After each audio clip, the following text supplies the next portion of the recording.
Good morning, good afternoon, good evening, and wherever you're watching in the world, welcome back to the F1 Esports Series Challengers, where tonight we unleash those fast Xbox drivers around Zandvoort and Spielberg for the second event of the Xbox side of Challengers. My name is Kieran McGinley, and of course, joining alongside me in the commentary box is Justin Sutton. Justin, last night we saw some fantastic moves, some fantastic racing, so it's safe to assume more of the same? Yeah, I certainly hope so. That's certainly what I would expect from these guys. And man, it was a fantastic time yesterday. Two great races on the PS4 side. We've got the Xbox guys coming up today, PC tomorrow as well, so make sure you tune in for that one as well. 3 days of racing this week, and yeah, we kick things off in the best possible way, and exactly as you said, I'm hoping for more of the same. Absolutely. And of course, we take you to rounds number 3 and 4. First at the Netherlands Grand Prix and then towards the Austrian Grand Prix later on tonight. And as the standings look, well, it looks pretty interesting, especially for that battle for the top 6. I mean, only 6 people will progress to the next stage of the series, which of course is that pro exhibition stage. Well, Caden Luck is the man who leads the championship. He's on 43 points. I mean, he's had a sensational start to Challengers in itself. I mean, he got a podium, a second place on the streets of Hanoi. Then he won the race at Shanghai. It is fair to say that he's having a great start, but really shortly behind him is Jonas Rooten. He's on 41 points, having scored the win at Hanoi and then third place at China. So it is very, very close between the two of them. Only 2 points in it, so it should be a fascinating battle between the two of them. And there you can hopefully see the rest of the order then. Conor Muir in third place with Hao Toyoki in fourth, Oates in fifth, Lanauer in sixth there. But there you can see 3 drivers, Oates, Lanauer and Brown, all on 16 points, battling away for that early chance of top 6. And we're only 2 races down, and that top 6 battle is already heating up, Justin. It really is. And the top 2 really breaking away. You can see a 17-point gap between second and third position as it stands right now. That's a lot bigger than any sort of gap we saw on the PS4 side coming into round 3 yesterday. So certainly it's a little bit more difficult for the drivers. I mean, Keaton Lutt and Jonas Rooten both standing on the podium and both picking up a win last time as well, which is why they're so far ahead. You can see actually 5 drivers yet to score points so far. I'm also very surprised to see Christopher Perry so far down on that list. Pinecone, one of the drivers that I pipped last time out for the opening event, he was one that I said keep an eye on, and he's only managed to score 3 points so far.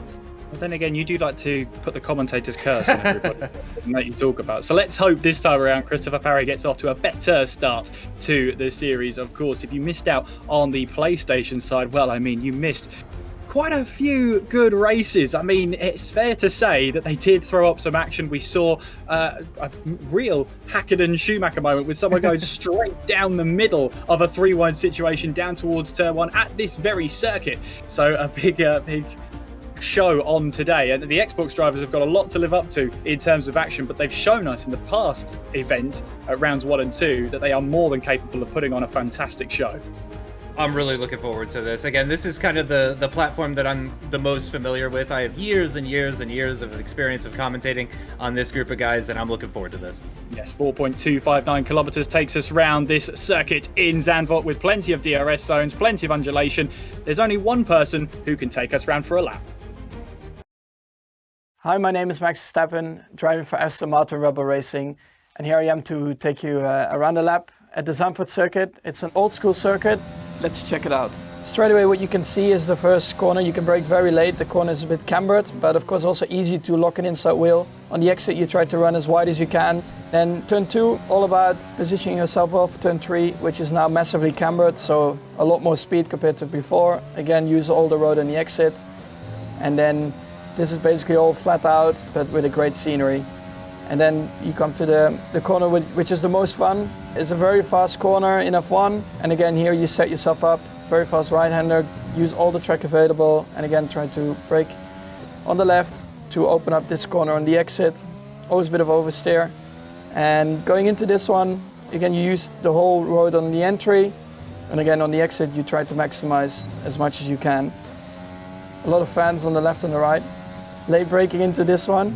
Right-hander, you sacrifice a bit to open it up for the left-hander. Again, tricky corner, the exit a bit of oversteer. And then this is a very fast corner again in F1. It's all about hitting the apex well and go early on throttle. And then, of course, the last corner massively banked and you open the DRS and that's a lap of Zandvoort. Pretty super lap there from Max Verstappen around Zandvoort. Of course, there was only one driver we could throw out there for a hot lap of Zandvoort. And one thing that Max has mentioned, as it mentioned last night as well, funnily enough, that the banking around this circuit is going to put up a couple of good, bits to carry some speed through, especially that heavily banked final corner. And of course, the banking going in towards turn 3. Yeah, you could carry so much extra speed just because of that banking on it. It's a unique feature of the circuit, and it just really makes things that little bit more interesting for the drivers, for the spectators, for us commentating as well. It's a wonderful feature. It immediately makes the circuit recognizable as well too. I think sort of like the sand dunes as well around the circuit, that kind of makes it it just screams Netherlands. And yeah, as you said, who better than to take us for a lap than Max Verstappen, of course, his home circuit. And I'm sure he's a little bit bummed that that he hasn't been able to compete there, to win a race there against Lewis Hamilton and the other drivers, but at least we get to enjoy the virtual version here for Challengers.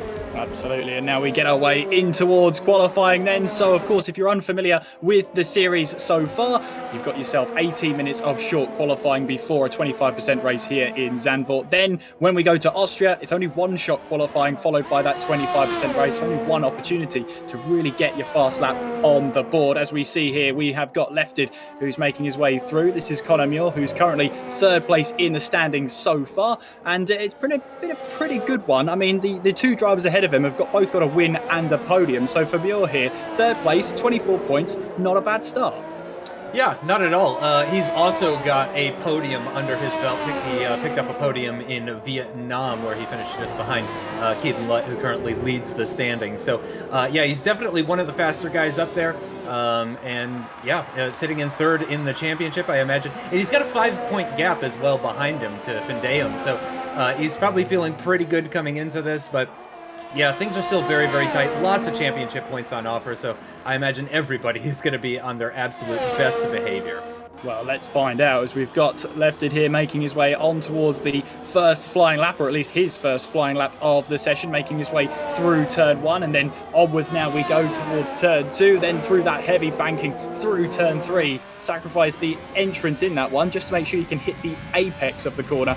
Banking will help you with that. Now we fly on board then with Conor Muir through turns 4, 5 and 6 before that long turn 7 there. Actually got a little bit close onto the grass there. No matter for him, he's taking all that speed really well through turn 7. Now onwards we go towards turns 8. Through turn 9 we go towards turn 10. Nice and controlled here from the Irishman, making our way through turn 10, tightening up for the apex, of course, hitting that apex beautifully there in towards this second DRS zone as you go over the rise on towards turns 11 and 12, taking a lot of curve on the right hand side, and then in towards turn 12. Sacrifice that exit of 11 so that you get the perfect launch in towards turn 12. Then through the final two corners, through 13 there, getting a little bit leery with the curbs there, through the banking of 14, full throttle all the way to that start finish line now and get as close, nope, going into the pit lane. So I was going to say he was going to try and make it as straight a line as possible, covering the least amount of distance, but Muir has come back into the pits. He's obviously not happy with that lap. Meanwhile then, Antoine goes top of the table. 108.1 so far is the fastest lap of the day.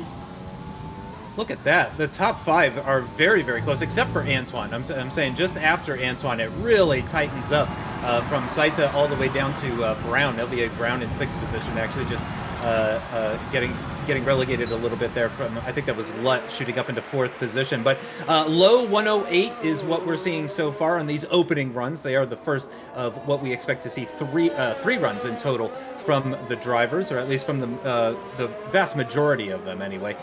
We may see somebody attempt just 2 runs instead, but it was fairly straightforward yesterday in terms of the, everybody went out on the softs, qualified on the softs, and then come the race, it was a lot of soft to medium or medium to soft one stop, traditional sort of stuff that you would expect.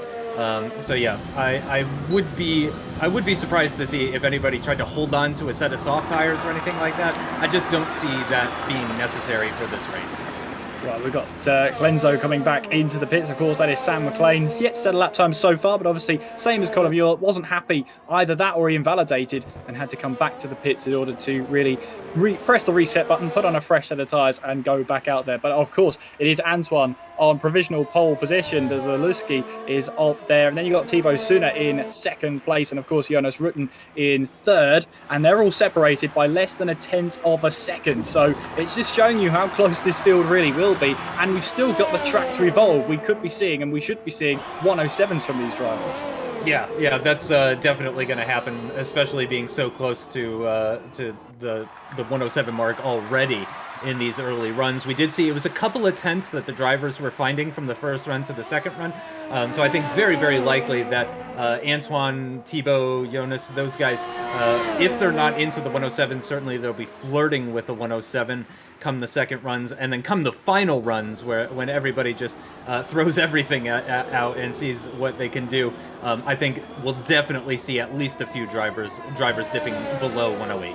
No doubt about that. And of course, just that track evolution will come in sooner rather than later. It's a very quick session, but we've got these drivers out here. They're constantly setting those lap times. Even if they're in laps and out laps, they're still putting rubber down onto the track. So it makes sense the track evolves just as quickly as the drivers are setting those lap times. But there you can see the rest of the order going through. And it's good to see Pinecone up the order. 5th place from him so far. This is a much needed on the pace qualifying that he needs.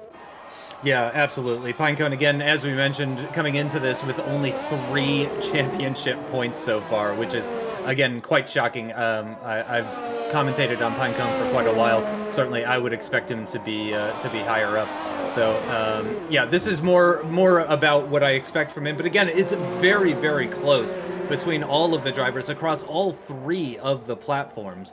So this is exactly the sort of stuff, the sort of challenge that we expected. You know, just because somebody is known for being fast in the community does not mean that they are going to be successful here in Challengers. Absolutely, as the queue forms then to find another lap out there, as there is Pinecone ready to go for his outlap, and then to try and go up the gears, turn up the wick, and put that overtake mode on the ERS, or sorry, the hot lap mode on the ERS, as you now make your way round the final corner, onwards then towards the start-finish line. So Pinecone off to start his second lap of the session. Currently a 108.290 is enough for that premier row on the 3rd row of the grid. As he gets a little bit tail happy on the exit curve of turn 1, he'll carry on, but that's going to cost him a couple of hundredths, maybe even a tenth of a second just on that mistake alone. However, he's got to keep focused now, keep his head down, and make this the best lap he possibly can.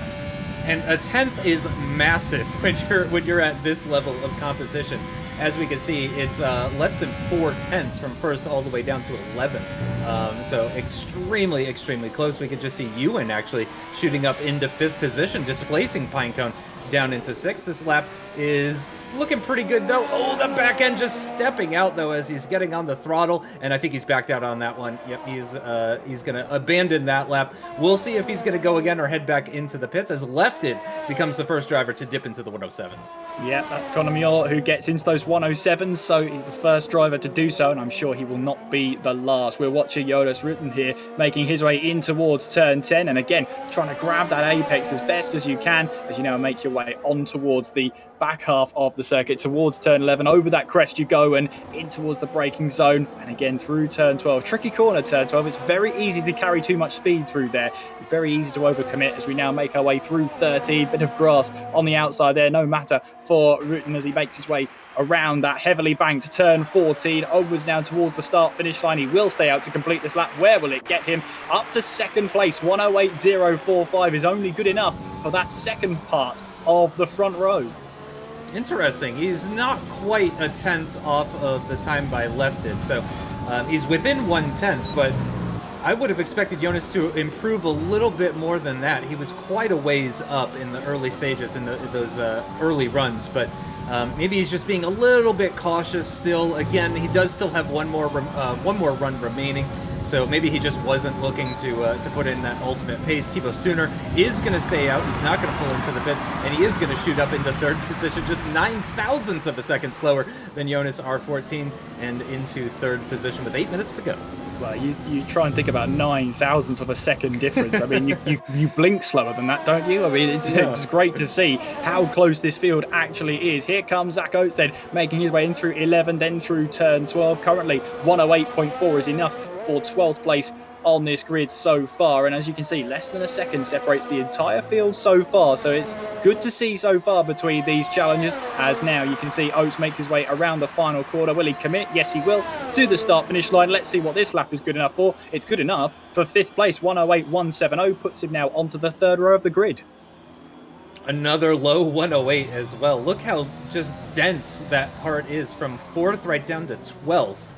We're talking about 0.128 of a second, and that's the difference between starting on the 2nd row and choosing what tire compound you want to use because you're outside the top 10. That is just unreal to imagine that. I mean, incredibly close. I think that's even closer than what we saw on the PS4 side.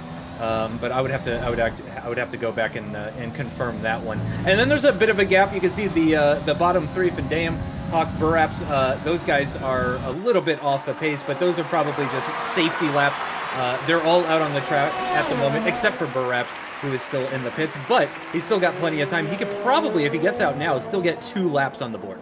You can see Antoine Desaluski making his way in through that heavily banked turn 3. Then you can see, even though they lock up, well, it's still enough to slow the car down, of course. It's that you use that banking to help you reach the apex. So you just throw everything at that corner because you know you're going to be saved there through that flying turn 7. Always a great corner, that one. Making your way through turn 8, flick the car in, hope it sticks in towards turn 9. Using that curb on the left-hand side on entry to try and open up the corner as much as possible so you don't shave off that little bit of speed. Through turn 10 we go, and then over that crest into that second DRS zone as there's a car pulling over, of course, to make space out there. Down towards turns 11, and then through turn 12 we go, picking up a little bit of curb on the right-hand side of him through turn 11 to try and get yourself to that apex of turn 12 a little bit quicker. Through turn 13 we go. You'll see it'll take a bit of curb on the left-hand side through the heavily banked turn 14 with the crowd on your left-hand side cheering you on to the line. What's this going to be for Desaluski as he makes his way towards the line? P4 108.075 is good enough for the 2nd row of the grid. Really not much improvement on that run. Did gain a position, but I do wonder again if there was maybe a small mistake or just a bit of caution on that lap and just not wanting to throw it all away. So yeah, didn't move a whole lot up the grid. Only moving up 1 spot. Ewan is going to be shooting up into 6th position actually with that time, dipping into the 108.0s now. Just ever so slightly slower than what Antoine just put in. Just about 5 minutes remaining in this session. That is enough time for him to get back in and get back out and set 1 more lap time though. You can see lots of cars out on track at the moment, though, actually. Only 1 car in the pits. It's Chandler Saito. Yeah, and 1 car that's gone even quicker than his own time is Conor Muir. He's now got it down to a 107.865. Wow. So he's absolutely flying out there at the moment. He's still got a time for 1 more flying lap. If he's got the tyres for it, he will still be able to pull out another lap time. And can he get into those mid 107s? They're not far away whatsoever. That 107.5, possibly even a 107.4. I mean, it's a little bit of a pipe dream when you're asking 3-4 tenths when they're already going flat out. However, these drivers can pull those sorts of lap times, those sorts of gaps out when they really, really have to, when their backs are against the wall. And that's what separates at least them from other drivers out there. I would love to hear what Jarno Opmeer has to say, or any of the other Pro Series drivers, what they have to say about the kind of driving that we've seen from Challengers so far in this 2021 season, either last month or yesterday. Because I really do believe that what we've seen has been the best so far. The closest fields, the cleanest races, the least amount of penalties. You know what I mean? It's just been, I continually am impressed by these drivers, and I don't even know who half of them are. Well, absolutely. This is their chance. This is their platform to make their names for themselves. Here comes Van Dam then as he makes his way towards that start-finish line. No, he peels off into the pit lane. Clearly not happy with that lap, or the lap time was invalidated. It's difficult to tell between the two, but of course he makes his way back to the pits. Still got time then to get out there for at least 1 more lap. We've got Hoopalicious there in 13th so far. And of course, for Hooperlicious, that is Jaden Munoz there in that Racing Point car. Of course, the drivers aren't affiliated with the teams in any way. It's just the car they have been selected into, so they're just driving those cars. No team points up for grabs, so this is the important thing as well. Heading our way through turn 14, onwards towards the start-finish line. What will Jaden Munoz do? Well, he'll continue on to complete this lap. 108.208 so far. 107.972 is his new fastest lap time, and it is good enough for the front row of the grid. But the timing of the lap he set, I don't think he's got another chance to really put himself further up the order. No, he's going to want to hold on to those tires. Thankfully for him, lots of people in the pits, so he doesn't have to get out the way of too many people or anything like that. So he could just kind of coast back into the pits, take care of those tires, make sure they're in the best possible condition for the start of the race, unless, of course, it's wet for the start of the race or something like that, which would change things up. But, you know, I have to assume that he is going to be using those tires because I don't see, for example, that guarantees him, I would say, a top 10 position. I can't imagine 8 drivers now displacing Hooperlicious with a time like that. A 107.9 is very competitive. Obviously, he's not going to be on pole position, what with Lefted being quicker already. And I would expect at least a couple more drivers to dip below that time by Hooperlicious, but what an effort. That was incredible, the amount of positions that he gained from that lap. Absolutely. So he's put himself well in contention for a top half of the finish table here in qualifying. But the thing is, though, the track has evolved to its best. You want to be the last person across that line before the timer expires. In theory, you will have the best track possible. Lots of drivers here trying to leave it as late as possible. One of them is Conor Muir, who has got, I think that's Brown ahead of him, currently 12th place, 108.2. So what you're going to see from Muir here is he's going to try and back off, get some last minute heat into those tyres and into those brakes to get himself set up for his lap. And you'll see drivers do that a lot, because turn 13 on the exit of that one is where you start to go full throttle. So there's no point trying to set up a lap time through turn 14, of course. Here comes Conor Muir then across the line to start his final lap of this qualifying session, as there's just over 60 seconds to go. Right to the edge of the circuit as he gets onto the brakes for turn 1 as well, really flirting with the gas there, heavily on the curbs as well, through the right-hander there. I think that threw him offline ever so slightly, through the left-handed camber corner, and now through the part of the circuit that really feels like a roller coaster, honestly, with all the undulations and the ups and downs and the bankings and everything like that, and just how fast it is. A wonderful bit of circuit as we see Ewan now shoot up into second position. He does displace Hooperlicious. Like I said, I would expect that to happen, but not quicker than what Lefted's second run was able to do, and he's still got one more run, which he's on now.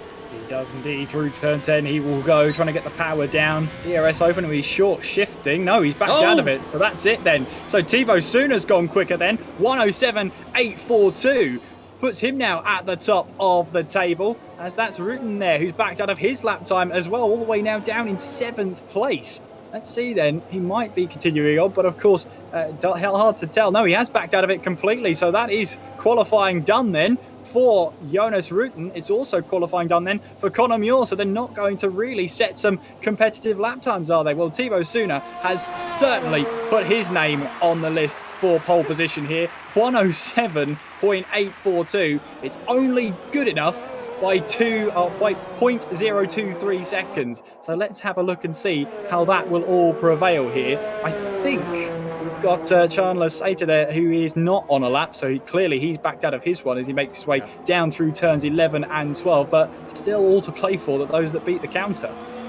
Yeah, very interested to see. Oh, there we go. Oates up into third position, takes the checkered flag. You know, Hooperlicious's strategy to just go out there and set a time before everybody else seems pretty smart now, actually, because a lot of these guys are backing off on their final runs, and I think it's down to traffic potentially. So all of a sudden, Hooperlicious, he may not have had the best conditions for his run, but he got a clean lap while a lot of people were in the pits, and that's good enough for, at the moment, to be on the third row of the grid. Clenzo also retiring from the session. Burraps has taken the checkered flag. Findayum's in the pits. Lutz in the pits. He's not going to do any better than the fourth row of the grid either. I'm very interested to see where Pinecone is going to sit in all of this, but it is unbelievably close. A third of a second from first to 13th.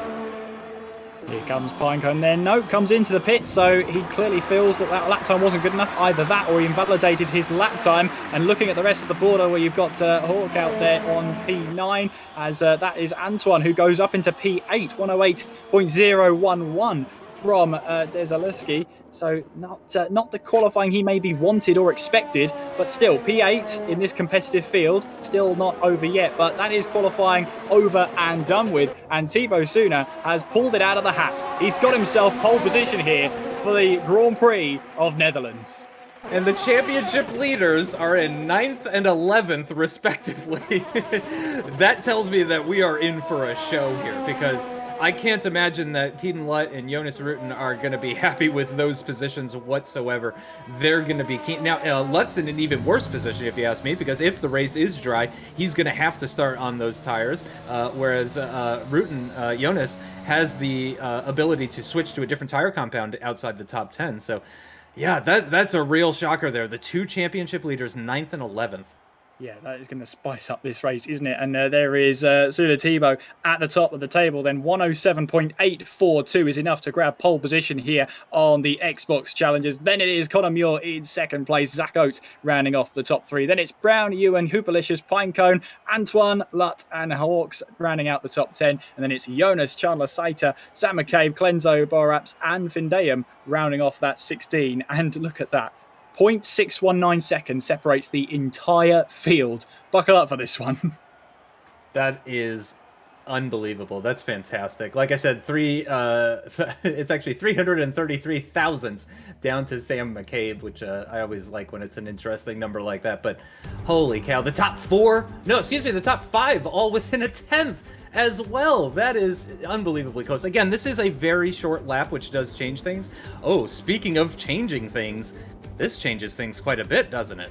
This does indeed. And now that advantage of being outside of the top 10 really does sort of change up. I mean, if it was dry, they'd be able to have a free range of tyre. And if it is raining now, like it is now, then obviously these look like intermediate conditions for now. We'll have to wait and see what the drivers choose. I'm expecting the Greenwall intermediate tyres to be able to get these drivers through. The question is, Justin, is the rain going to subside? Is it going to stay put, or is it going to get worse? That is an excellent question. I agree with you, though. This seems, to me anyway, to be intermediate conditions. It is actively raining, but it doesn't seem to be really pouring down. You can see all the fans have no umbrellas, so they're totally fine with the amount of precipitation. So yeah, I would say intermediate conditions is probably likely, but of course the drivers are going to have more information, and they're going to be able to make a better decision than we ever could. So we'll see what tire they go on to. Yes, absolutely. As the finalizations of these setups are done, a little bit of a change in strategy maybe, but we now head to the grid here for the Netherlands Grand Prix as we count up to start this race. It is 5 red lights. And we're racing in Zandvoort. What are the starts like? Good start from Thibaut Suna. Not quite so from Conor Muir. He has to dive into the rear end. But now, look at left it now. Trying to go up the inside. Thibaut Suna trying to hang on for that position. Round the outside he goes. He holds on to the lead of this race. Meanwhile, that's Zach Oates having to go round the outside in towards turn 2. He has the inside line for turn 3. He now gets up to second place. Brown, meanwhile, in fourth place. Hooperlicious is down to fifth. Brown goes round the outside there. Antoine is up to sixth place there. Ewan in seventh as we're going too wide. Multiple drivers trying to go too wide as we head through turns 4, 5 and 6 through that long right-hander of turn 7. Of course, you can take quite some speed in here through the dry, but then you have to really back off at it. There's Antoine trying to go down the inside of Hooperlicious there as we headed our way through in towards turn 8. Now heading our way through turns 9 and 10, and Antoine does have the move done. He moves up into 5th place there. Nice move from Desalewski, and he moves now up into 5th place with lots of battling happening behind.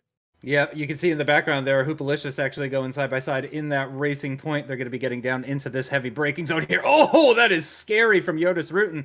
You can see the spray just really hindering their view as well, too, as they make their way through the left-hander. Jonas up a position, started from 11th. And indeed, as I mentioned, actually, the fact that he was in 11th was no benefit whatsoever because, of course, he is starting on fresh intermediates just like the rest of the field. That's absolutely right, as of course Thibaut Suna now starts the second lap of this race. He's held on to the lead here as he's got Oates right behind him, left it in 3rd, Brown 4th, Antoine in 5th, Hooperlicious in 6th, Ewan in 7th, Lutt in 8th, Pinecone in 9th, and Jonas rounding out the top 10. Of course, he started outside of the top 10, but there's no real benefit to that because, as you said, Justin, everybody has to start on those fresh set of intermediate tyres. So we'll have to see how this race progresses. We did see there on that estimated race strategy that a no-stop is possible. Now, because of these regulations on wet weather tyres, there's no mandatory stop. There's no mandatory 2 sets of compound, of course, on the intermediate tyres. So in theory, you could go to the end on no stops. It's who's brave enough to do it, Justin.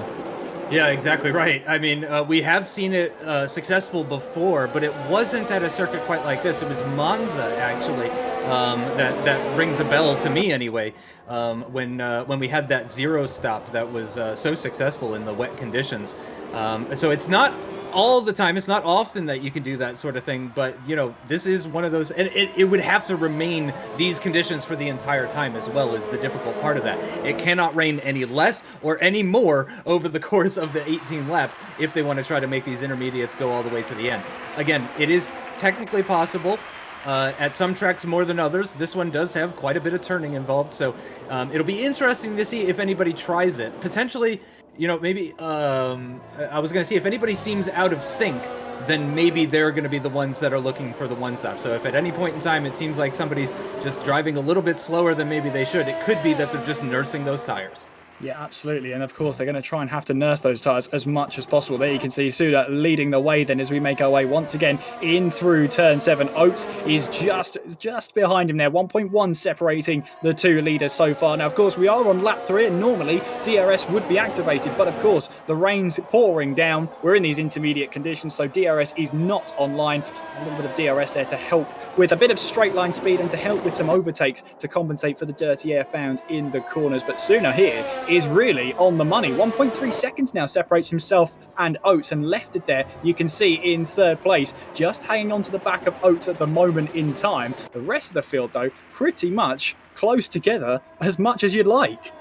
Yeah, pretty close. I would be interested to see the positions gained for everybody, because I don't think there's been too much swapping around in terms of where people are located now versus where they started in the race. But yes, you look at that, Thibaut Sooner building up a big gap, 1.4 seconds, a similar size gap. Oh, what's going on with Brown? It looks like he's been overtaken. No, he's battling with Lefted, actually, just a little bit further up the road from this. The two of them battling for that final podium position, which is great news for Thibaut Sooner and Sink Oates as well. They would love for those guys to continue battling. Absolutely, because what that means is it's going to cost them both time. Meanwhile, we're on board with Burraps here as he tries to close in on Saita ahead of him. This is the battle for P13 as they now make their way through this high-speed section as we head through turns 4, 5 and 6. Now heading our way in towards turn 7, all the way down to 4th gear before going back up to 5th to try and get some grip into those rear tyres and make sure they don't spin up the rear tyres. That's the worst possible thing you can do in conditions like this, is have the rear tyres be all over the place. That was an Alfa Romeo there getting nice up and close and personal with that little bit of sand on the right hand side as they headed into the braking zone. I think that was Iwan there who's under pressure from Caden Lutt in 8th place. And of course, Caden Lutt leading the series so far in 8th place so far. Jonas Rooten, who's in 2nd place in the series, currently down in P10. If you're one of those that's outside of the top 6, this is your chance to score some big points. Yeah, this is a fantastic opportunity because of how far back they are, because of the difficulty of overtaking as well at Zandvoort. It's not easy, especially in these conditions without any sort of DRS active or anything like that. It just adds an extra element of difficulty to it. But it seems that Thibaut Sooner is really just enjoying these conditions quite a bit, extending that gap now. 2.2 seconds lefted just outside that 1 second range between himself and Sink Oates.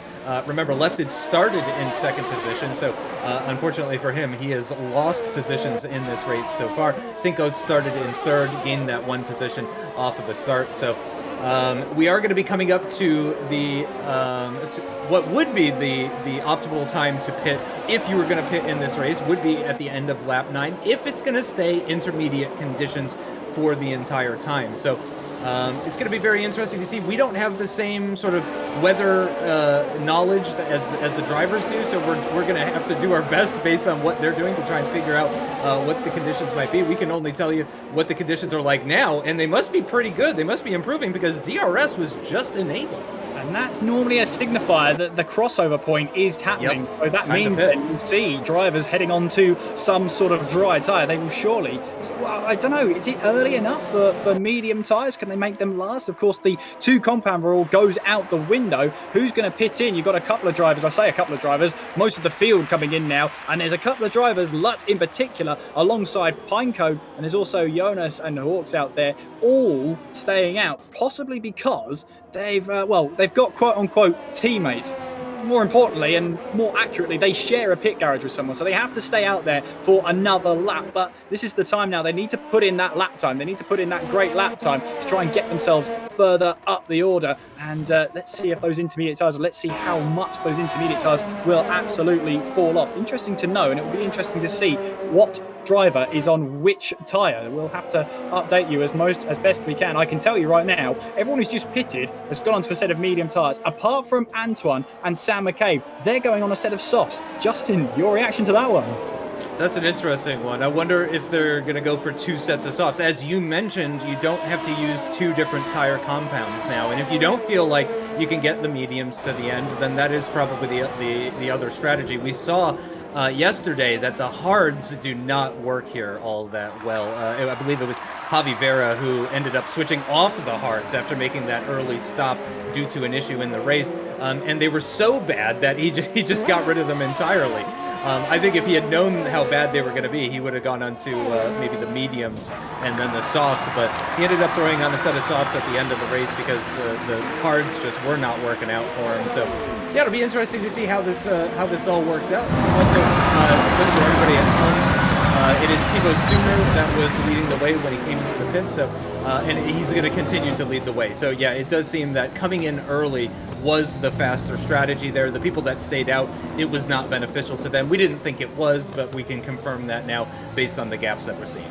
Yeah, absolutely, and it's a bit of a tough draw for that one, but they've just got to keep their heads down now and try and make the best out of a bad situation. And in that second round of pit stops, or you called them second round of pit stops, only Pinecone was the one on the soft tyres. Everybody else, Iwan, we got Hawks, we got Findeum, Baraps, they're all out there on a set of medium tyres. So there's only 3 drivers in the field on a set of soft tyres, and that is Antoine, Sam McCabe, and Pinecone. Everybody else is on a set of medium tyres.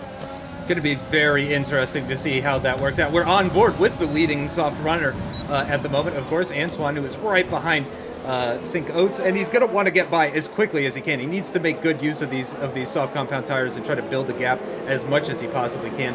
Jonas in 11th position at the moment, stuck, well, not stuck behind, but currently running behind Pinecone, who is the furthest down. And there you go, on the left-hand side, you can now see that confirmation of the tires that everybody is running, and you can see that the guys at the front are all running medium tires except for Antoine. He's the only one. Ooh, as we got some side-by-side going on. I think that was Pinecone going side-by-side with Chandler Saita, and yeah, getting ahead of him. And wow, yeah, that was Pinecone getting ahead of Saita using those soft compound tires to good effect. Let's see, who's the next car up the road? Brown. He's gonna look to dispatch him as quickly as he can, but you know, his only opportunity might be into turn 1, so he's gonna struggle for sure. He is going to struggle, and those on the soft tyres are going to have some brilliant pace to begin with on their stint, but that is going to fade away very quickly. Those on the medium tyres have to do 13 laps or 12 laps, depending on when they pitted. Oh, that's a move by Pinecone. Is it down the inside of Brown in towards turn 10? Did he get that move done? No, I think Brown just about got the traction there to keep her head, but Pinecone on those soft tyres trying to make them to good use at this moment in time. So many battles out there, we're not sure which one to watch. We've got Lefted as well in P2. Oates and Antoine shortly following behind as we now ride on board with Pinecone heading our way through the final corner through turn 14. Obviously they've got a bit of DRS which can help them in a straight line. The only problem with that is Brown also has DRS, so Pinecone's race is just made a little bit more tricky. Down towards turn 1 we go, not quite close enough for Pinecone, but Oates is less than 2/10 behind Lefted. I mean, that battle for second place is really hotting up. It was unfortunate for Pinecone that Brown was able to pick up the DRS there off of Sam McCabe, actually just ahead, because he had hindered the McLaren enough to cause him to slip out of the DRS range, but Brown must have really turned up the wick or something, and in Sector 3 just closed it back up to the back of Sam McCabe and was able to pick up the DRS there, which really helped him out, and I think was ultimately is the reason that he is still ahead of Pinecone at the moment. Yeah, Yes, absolutely, and they're all really bunched up together. It's all about trying to make your tyres last and also trying to get those moves done. And if you're on those soft tyres, just trying to make sure you don't wear them out too quickly. I mean, is it safe to assume that soft tyre runners will be doing another stop in this race, or am I going completely mad? I have to think so. Again, but you know, I don't have really more knowledge than you do. So yeah, well, I think we're both kind of guessing. Here goes Oates, then he's going for a move down the inside in towards turn 1 with a bit of DRS wide open, and Oates gets the move done in towards turn 1, moves ahead of Lefted there, and Oates moves his way back up into second place. Meanwhile, Pinecone then launches a move down the inside of Brown. He's got the move done into turn 1, and Pinecone now moves up into 8th place. His next target will be Sam McCabe ahead. You know, I can imagine why Pinecone was struggling because, of course, coming onto the DRS straight on the start-finish straight here at Zandvoort, you're coming out of a very high-speed corner, so the low-speed mechanical grip that you get from a softer tire compound is just not as beneficial when you're coming out of a high-speed banked corner like that. But Pinecone didn't care. He was able to get past Brown, move himself up into 8th position, and now he finds himself behind Sam McCabe, also on the soft compound tire. Interestingly, Antoine, also on the soft compound, the leading soft runner, still behind in 4th position, but for how much longer?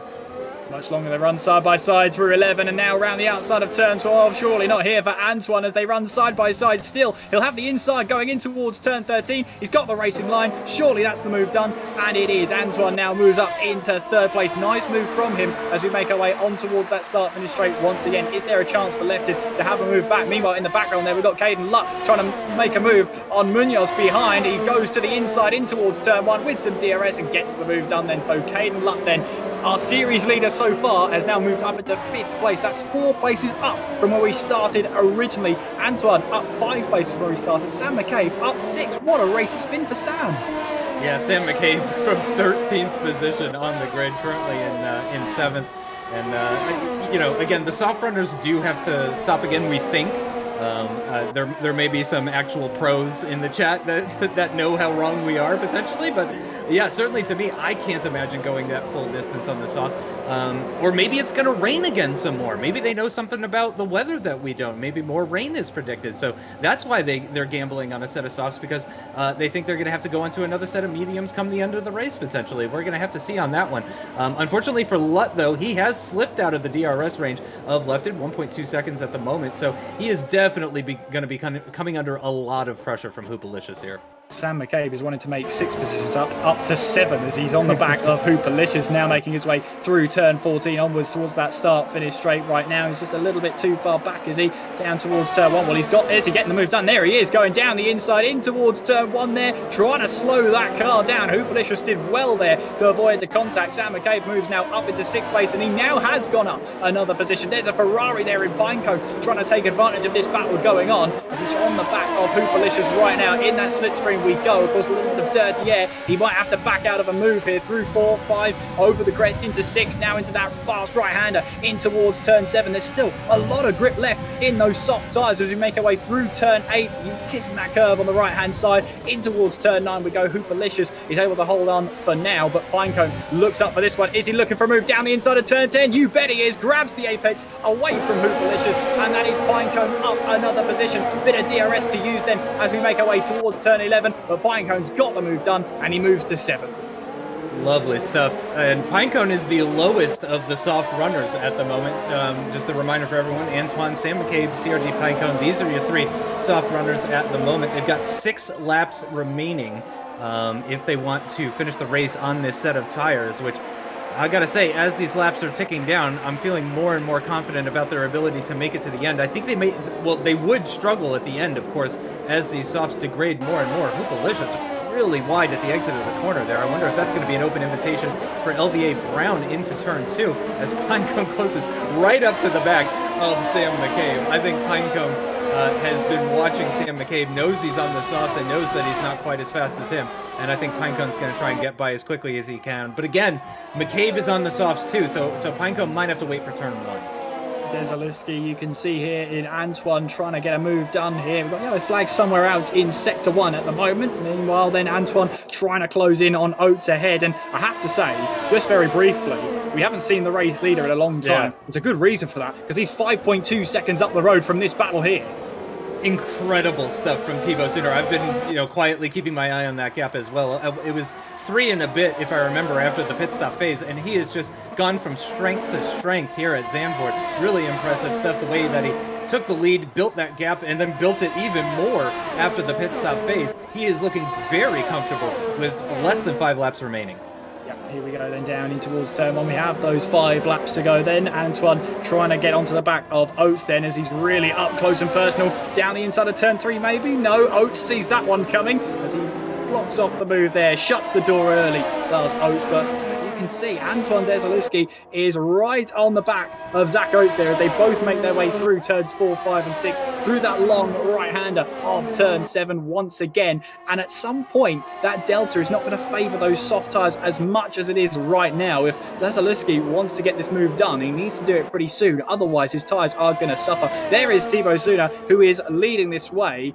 5.6 seconds is the gap between himself and Zach Oates behind. So he's running a very comfortable race, but I can tell you right now, it's just as uncomfortable leading a race by such a margin because you've got to guard against complacency. Yeah, you really do. You got to be careful not to slip up or have any tiny mistakes. I'm glad Thibaut got a little bit of screen time, though, because it's easy to forget the kind of dominant drive that somebody is having when they're that far out. I mean, you can barely see him making his way into turn 1 as these guys pass the pits. That is the gap that he has. The start-finish straight is the only part of the course where I think Sink Oates can actually see the car ahead of him, and that's got to be so discouraging as well, too. These racing drivers, they really love that carrot on the stick effect. I imagine Antoine right now is relishing the fact that he can see his opponent right ahead of him. He can smell the exhaust fumes coming off of that Mercedes. He can see every little dip in the circuit as he goes through every single corner. He can see where he's weak, all those kinds of things. And that target is right there for you. For Sink Oates, he's probably living in his mirrors. Well, absolutely, as Desilitsky once again trying to pile the pressure on. He's already up 5 positions from his qualifying position. There's Conor Muir there, who is in 4th place, down 2 positions from where he originally started at this moment in time. But still, we've got 4 laps to go, 3 and a bit if you're picky. Thibaut Suter still leading the way. Oates in 2nd, Desilitsky in 3rd, and then it's Conor Muir in 4th. Caden Lutt, series leader so far, in 5th place. So he's really made the best out of a bad situation. 4 places up for the series leader so far. Riding on board then with Desilitsky as he looks to try and make a move down the inside. Oates defends early then.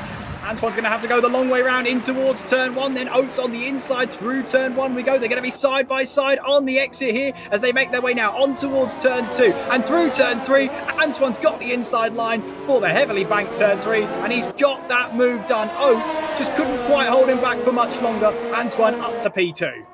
Well calculated. Of course, going around the outside at turn 1 gives you the inside line for turn 3, which is a huge, because turn 3 it just goes on and on. It's a 180-degree corner, just turning the wheel for so long. It's so difficult to go around the outside there. And you don't need to make the pass around the outside at turn 1, as he showed. You just need to stick alongside to make sure you have that inside line for turn 3. A wonderful bit of overtaking for Antoine. I don't think he's got enough time or tire rubber left in order to actually catch up to Thibaut Suter. So I imagine he's going to be staying in 2nd position, but he's feeling pretty good.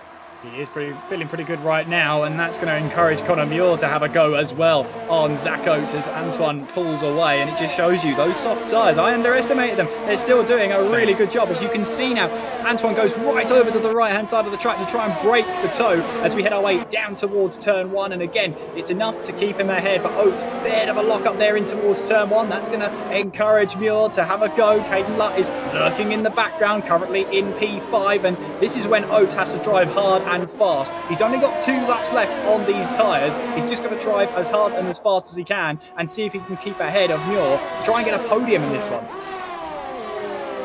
Yeah, exactly right. I mean, it's a difficult position. All of these guys are in a difficult position. I think Antoine is in the most difficult position out of everybody, though. Leading the race on the penultimate lap is a difficult one.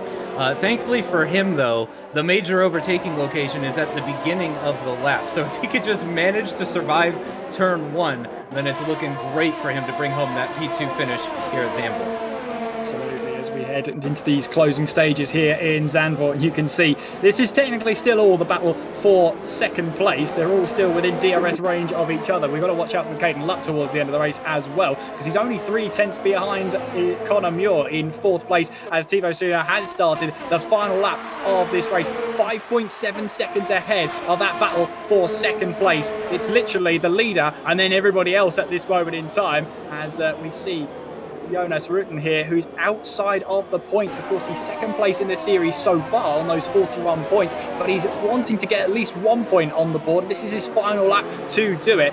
Antoine holding on to second place right now, as you can see there. Jonas sees that Saiter got a little bit of a back end wiggle on the exit of turn 3, and now he's all over the back of him. Through turn 7 we go, and onwards then towards turn 8. Has he got enough steam left, Jonas, to try and get that move done? He really wants some points in this race. At any moment now, we'll of course jump on board with Thibaut Suna to see him take the checkered flag. He's getting ever closer to his first race win of the series here at Zandvoort. We're still watching Jonas here make his way across that little bit of a crest here, down in towards turns 11 and 12 as the battle rages on still for second place. There is Thibaut Suna then. He's driven such a masterclass drive to grab his first win of the series. Thibaut Suna wins here in Zandvoort. But how about the rest of the field behind him? He's going to be so close towards the line. It's going to be Antoine in second, Oates in third, Muir in the fourth, Lutt fifth, Sam McKay finishing in 6th place after qualifying down, all the way down in 13th place, Pinecone in 7th place, Hupalicious in 8th, Brown in 9th, and Chandler Saiter rounding off the top 10. The big surprise for them all, Jonas Rooten, second place in the series, finishing outside of the top 10 here in Zandvoort. But what a drive from Thibaut Suna. He's got 6.2 seconds worth of a gap, and he's won his first race of the series. That's a statement. That's how you get noticed by the teams. That is an absolutely massive gap, and in changing conditions as well, which I think really highlights how good a driver is. If you can manage that transition period as well as him. Absolutely fantastic. Antoine, definitely a contender for driver of the day. If somebody told me he was their driver of the day, I would not be upset about that at all. An incredible drive from him in order to get onto the podium. But yeah, as you mentioned, Jonas Rooten not picking up any points. Keaton Lutt getting double-digit points. So that's great news for him. Conor Muir picking up some nice points, but if he really wanted to be threatening Keaton Lutt, he really needed to pick up a win here. But all in all, this is going to bring things pretty tightly together. This is going to bring the field a little bit closer together. Absolutely. So Thibaut Suna grabs his first race win of the series. Desaluski in second place. Zach Oates rounding out the top 3. Then it is Lefted, Lutt, Sam McKay, Pinecone, Hupalicious, Brown, and Chandler Saiter rounding off the top 10. There you can see Jonas all the way down in P11. No points from him in this race. Ewan is in 12th place. We've got John Evans in 13th place, Burraps in 14th, and Findeum rounding off at 15th place. It was a tough race for Cleanser as well. He had some internet problems in this race, so that's not a fair reflection of his pace. But he finishes in 16th place, and hopefully his internet will improve for the next race. But there you can see 13th place John Evans grabs the fastest lap of the race at 1:10.634. He finishes outside of the top 10, so there is no bonus point for the fastest lap of the race. And this race alone really does shape up the series standings. It really does. It really does, and I'm thrilled about that personally. I'm sure the people at home as well don't want to just see the same people winning the races over and over again. And after the incredible performances that we saw from CRG Lutt and Jonas R14 in the first event at Vietnam and in China, I have to say that I'm really, really glad that they had a little bit more struggles here today at Zandvoort, because I would hate to see them walk away with it. They had a huge gap coming into this. Again, it was 17 points between second and third coming into this. So good to see things tighten up. And I'm very, very excited for Austria now. Oh, absolutely. And before we move on to that preview of Austria, I mean, we have to talk about Sam McCabe. I mean, up so many positions, qualified down in 13th place and recovered all the way to 6th. What a performance. Yeah, made those soft tires work as well. Those 3 drivers that went onto the softs made us look like complete idiots as well, too. Credit to them though. To make that many laps. I mean, maybe it was because of the conditions, because it was a transition period that allows the softs to just last that little bit longer. Of course, they're putting it on mid-race as well too, those soft compound tires, which can be beneficial because you have less fuel in the car, which means less degradation as you go. It is a very short lap as well too. The banking as well helps with saving the tires as well, because you're not putting as much lateral load on those tires as you turn through the corners. So yeah, they managed to do it. I'm sure there was at least one person in the chat that was screaming at us, no, the softs will make it to the end. But in our defense, though, only 3 people did it. If it was so easy for the softs to make it to the end, then everyone would have done it. Yeah, absolutely. And it's not often you have to practice that scenario of going from the intermediate to the dry tires. So it's really trying to make up that strategy on the spot. And it's really testing the driver's knowledge of the tires and how sure they are of them in order to pick those soft tires to, go 12 laps into this race. Yeah, and that's, again, it is a short lap, but still, that's a lot of laps to do in anger on the softest compound of tire that's available, you know what I mean? Which is why we were so skeptical that that was actually going to be a possibility. So, yeah, that explains that, but credit to them, they made it work. In fact, all 3 of them, I believe, ended up making up a number of positions as a result of that after the pit stop phase. So credit to all 3 of them for making that work, and I imagine the PC guys are going to be making a note of that. They will indeed, and that's the advantage of PC running at the very end of the week, is they get to make double the amount of notes that Xbox makes and much more notes than PS4 is allowed to make. So take the sweet side of that one. And of course, during that start of the race, we want to apologise for that sound. Hopefully it's all fixed on your end as well, and hopefully everything will be plain sailing from here. Speaking of plain sailing, I mean, it might as well have been, throwing the drivers onto the intermediate tyres. Normally for Jonas, when you start in P11 and it's a dry race, you normally have the advantage of picking fresh tyres of whatever you want. As soon as that rain started to fall, the odds were not in his favour anymore. No, yeah, Jonas really seemed to struggle out there today. Didn't gain any positions, started 11th, finished 11th. Really an unfortunate performance for him, but those sorts of things are going to happen. It's we've said it before, I'll keep saying it, it's how you bounce back, and that's what the teams are going to be looking for. They don't want to see him affected mentally going into the next race and struggling after a disappointing performance. So yeah, it's going to be about how he bounces back from that, because again, after a race win and a podium in event 1, to go from 11th to 11th in a mixed conditions race is pretty humdrum. We were expecting more from him, certainly, but yeah, maybe he just didn't get the practice in those intermediate conditions, and Zandvoort just was a little bit underprepared. And when you're at this level of sport, that level of underpreparedness can cause a huge gap.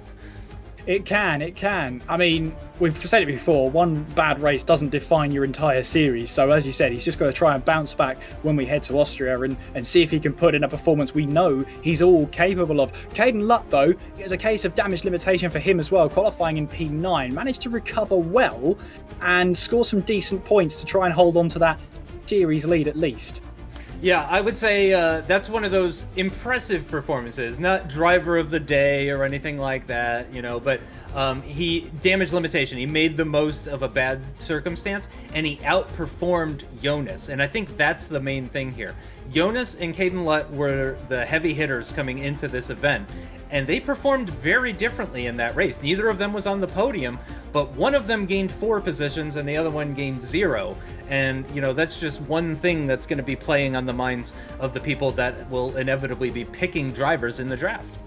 Yes, and obviously the race winner. When you don't see a lot of the race leader, it's normally a good sign for the race leader. I mean, Thibaut Suno winning by more than 6 seconds. He made that look easy out there. He did. That is a heck of a gap to win by. Again, as I said, in those conditions especially, I think that really highlights a quality driver. So he, on the other hand, he didn't have the best of starts for event 1, but he's completely turned it around here in event 2. We have to assume the best is sort of when it comes to him. Let's just assume that he had a lot of bad luck in event 1, and this is now what we should expect from him from here on out. Yeah, and as we previewed going into this series, or at least this second event out of 5, we previewed that, Zach Oates, Iwood Lanoa, Leroy Brown, at a stretch, Antoine Desalewski as well. They are all really in that tight battle for 6th place, as well as that Mikko Hautajoki, 19 points for him as well. And that's, of course, Vindeum, who finished way down the order. I mean, that battle to get into the top 6 will only get more and more tense as we go through. And putting in performances that are not quite that level can bite you on the behind later on.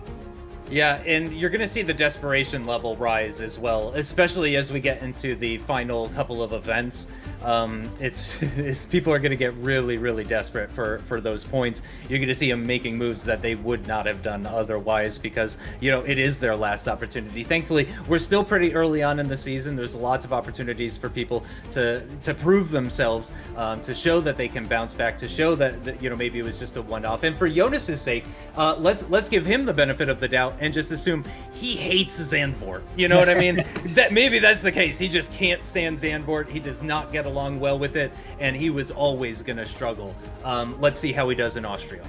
Yes, and speaking of Austria, of course, we've got the second race coming up as, of course, we head towards the 10-cornered Spielberg track, and it's already produced some great racing last night. Those 3 DRS zones will really help drivers not only keep up with the car ahead, but to try and launch an attack, especially in towards turn 1, not so much, but definitely in towards turns 3 and 4. So looking forward to that one. We've already seen some good racing. It's a track, of course, where we're seeing that pole lap time be 62 seconds, maybe even the destined 61 seconds. Haven't seen it yet, but it is possible.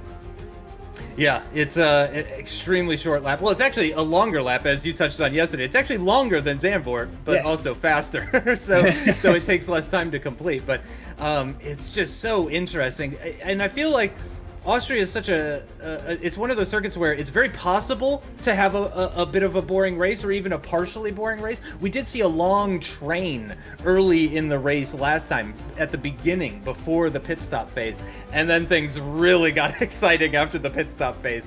That's again desperation, final laps, that kind of stuff. Moves you wouldn't make at lap 2, you will make on lap 16, that kind of stuff. So it'll be interesting to see how these Xbox guys handle it.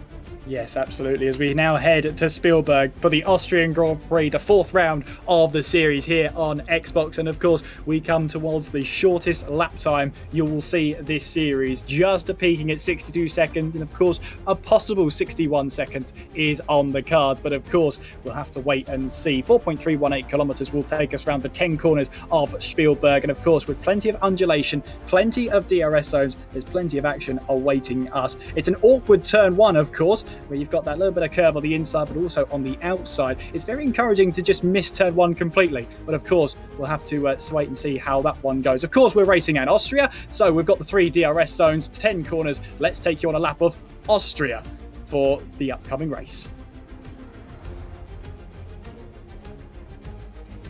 Hi, it's Daniel Kwiat. I'm a Scuderia Alfa Tauri driver, and I would like to talk about the Red Bull Ring track in Austria. It's a very short track with only 10 corners. They are all very high speed, so it makes it a very challenging track. So you need to be very precise in every of this corner in order to make a competitive lap time. So we're here in Austria, try to get a good speed for the long straight. Quite big braking for a medium speed corner. Turn 1, right-handed corner. Very long straight now, coming with a little uphill, a little bit bumpy here for braking. Try to brake quite late. There is a quite big camber change in the middle of that corner, so the exit can be quite tricky with the traction. Another long straight, as you can see, using DRS, downhill braking. Also very late. Try to use everything on the exit, and short straight and very high speed section now. Downhill corner, very fast right-handed. Another one, very long corner as well, more than 250 kph, so very high g-force, and now very fast second last corner. Can be quite tricky with the rear and big compression in the apex of last corner. And that's it. It was a lap in Austria.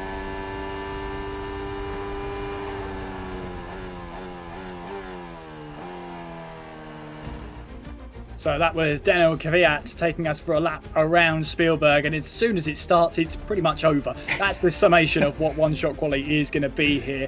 I keep hyping up this 61 seconds, and of course, one-shot quali means there's only one opportunity for these drivers to really get that lap time down. So that will test their nerve and also test their guts. Are they able to nail every single corner, every single apex to perfection? Yeah, I have to say, I love the combination of quali that we have, the two different types of qualifying that we've had for these events, where you have an 18-minute session and then a one-shot qualifying. I think it really highlights drivers that have a number of skills. It highlights pressure management as well too, which honestly the F1 Esports Series Challengers has always focused on pressure management. It's always been so important.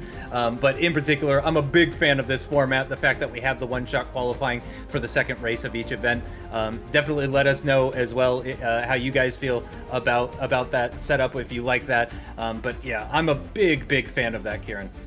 Absolutely, because it's really, as you say, pressure management. It's the pressure to get a good qualifying lap in one lap. It's really as simple as that. So we'll be able to see how the drivers will handle that going into it. And of course, we get our standing shake-up where a driver's picked for us and we see how they do. And maybe halfway through it's changed to the leader. It's all a bit crazy with the standing shake-up, of course, to keep up with a one-shot qualifying lap. But we'll do the best we can to pick out some of those drivers that are leading at certain points on the lap. So they all run together under the same conditions. We'll wait to see what those conditions are like, of course. We want to see dry weather, at least for qualifying, because it gives us that chance to see one of the quickest laps you will see in terms of lap time in Formula One. So I'm looking forward to seeing how the drivers will be able to handle here in Spielberg. It's great to see them tackling this circuit. It's absolutely fantastic. It's a wonderful challenge for these guys, and especially with that one-shot qualifying, as I said, it just, it causes people to be maybe a little bit more cautious, or maybe they're not cautious and they throw caution to the wind and they just go all out and risk potentially running a little bit wide. You have only one opportunity to set the lap, so that could make things very exciting. Of course, we've had one-shot qualifying with rain, and it looks like we're gonna get a second. Holy cow. Well, it is tipping it down out there, so there go my predictions and my hopes for 61 second lap time for at least tonight, because the rain will encourage those intermediate tyres once again. But of course, intermediate tyres will bring a little bit of a challenge. As we all know, the lap time here at Austria, at Spielberg, is all determined by if you tackle turns 1, turns 3, turns 4, turns 5 and 6, pretty much every turn, really, because on the outside, on the inside, you'll have a very real chance of invalidating your lap time. If you do, you're starting well at the back. If you do invalidate your lap time, though, it's worth completing the lap, because you still will get higher up the order than those who bail out very early on. We are moments away then from starting this one-shot qualifying. Who is going to have the best pressure management possible? This is drivers now trying to finalise their strategy, trying to finalise their setup, of course, because there's not much they can change between qualifying and the race. So they want to make sure that they're going forward with the best setup they possibly can have that will suit both of these conditions. Not long to go now. The final couple of drivers readying up and getting their setups, getting their strategies ready as well. We now take you on board. This is Clenzo, who had those troubles in the first race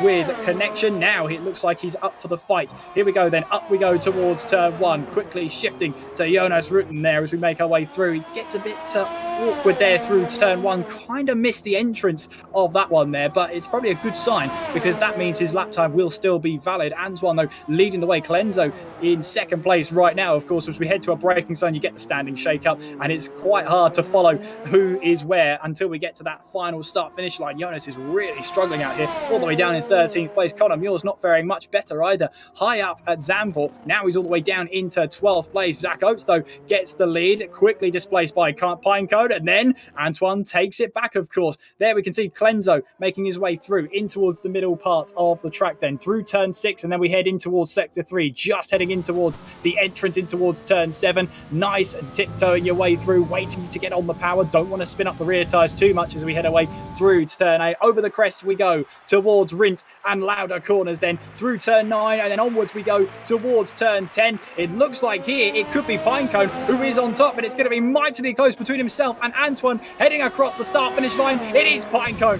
110.8. 4/10 quicker than anybody else, and Pinecone puts it on pole position. What a lap time by Christopher Parry. I think it ended up actually being a decent-sized gap as well. I want to say, yeah, it was over 0.3 of a second. That is the kind of performance I expect from Pinecone. There he is. So pole position then for Christopher Parry, Antoine Desalewski in second place. And then, of course, we have Leroy Brown rounding up the top three. Findayam in fourth, Oates then in fifth place, Ewan in sixth with Sam McCabe seventh, Lutt in eighth, Clenzo ninth, and Hoopalicious rounding out the top 10. Last time out race winner Thibaut Suna will start outside of the top 10, left it in 12th, Boraps in 13th place, Sater 14th, and John Evans there in 15th place. Jonas Rooten, well, his lap time was invalidated. He'll be starting from the back of the grid. That hurts. That hurts a lot. Jonas Rooten is having a terrible day today. Again, thankfully for him, he picked up more than 36 championship points in the first event, because that's going to carry him, I think, into the third event. It's really, really unfortunate for him, and I imagine he's really, really frustrated about that. But still, 18 laps of racing. He can claw that back. We've seen people do it. He can still score good points here. Yes, and of course, if you're unfamiliar with the rules, of course, qualifying was wet. The intermediate tyres were used, so in the race, the drivers can start on whatever tyre they like. But in these dry conditions, they still have to use the mandatory compounds. So they can use soft to medium, they can use soft to hard, but they will have to use 2 different types of compound out of the 3 to get themselves to the end of the race. The question is, Justin, looks like, though, it's blue skies, so fingers crossed, as long as you haven't done a rain dance, Justin, we should be okay for a dry race. Yeah, it's looking that way. And certainly if I'm Pinecone, I'm thinking about the softs, honestly. I don't want to be defending from people. You got a couple of laps before the DRS gets activated, and people are really starting to pressurize you. So, yeah, if I'm Pinecone here, I would certainly be thinking about chucking on a set of the softs at the beginning, build that gap as much as possible, and then just hope for the best come the second half of the race. Well, we will wait and see what's going to happen towards turn 1, especially as we are moments away from the Austrian Grand Prix. We count up to the 5 red lights.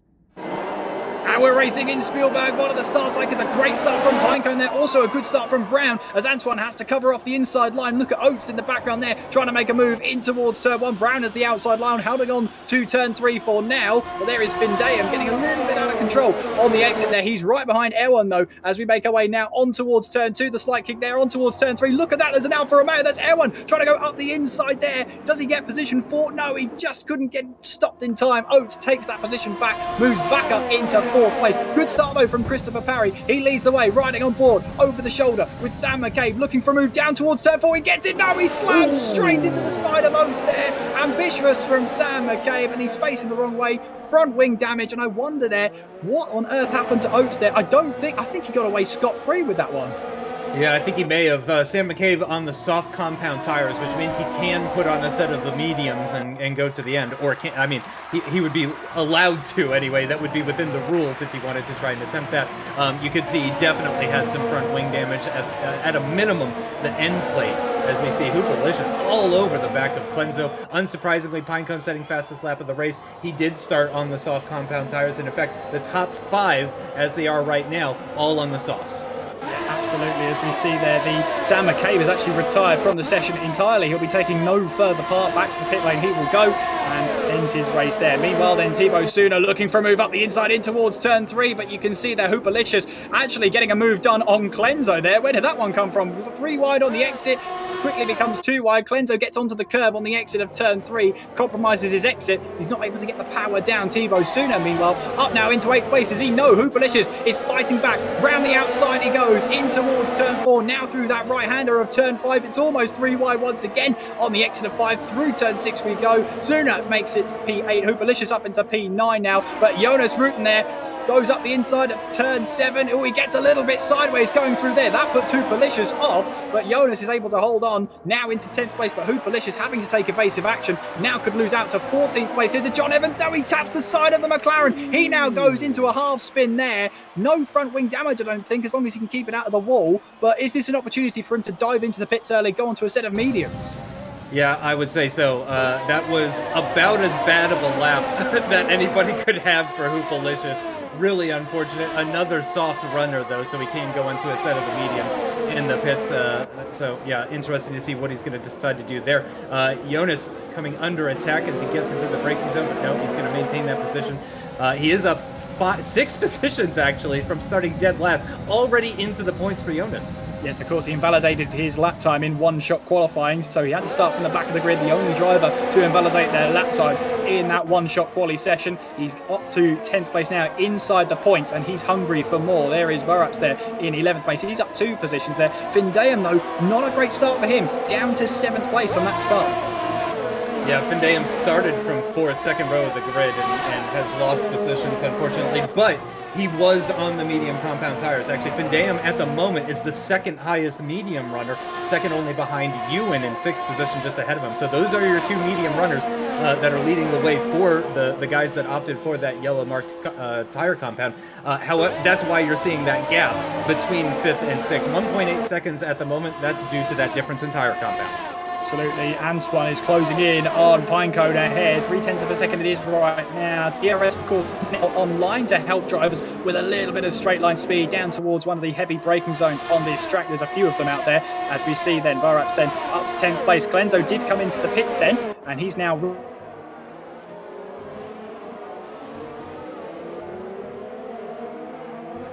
We see then Burraps still making his way P10 right now, trying to close in on Jonas Rooten ahead of him, but he's starting to fall behind. Well, you'd understand why Jonas Rooten is on a charge here. He's really wanting to make up these positions as best as he possibly can. And Antoine then 0.3 behind Pinecone. Pinecone doing well to hang on at the moment as he crosses the line to start lap number 5.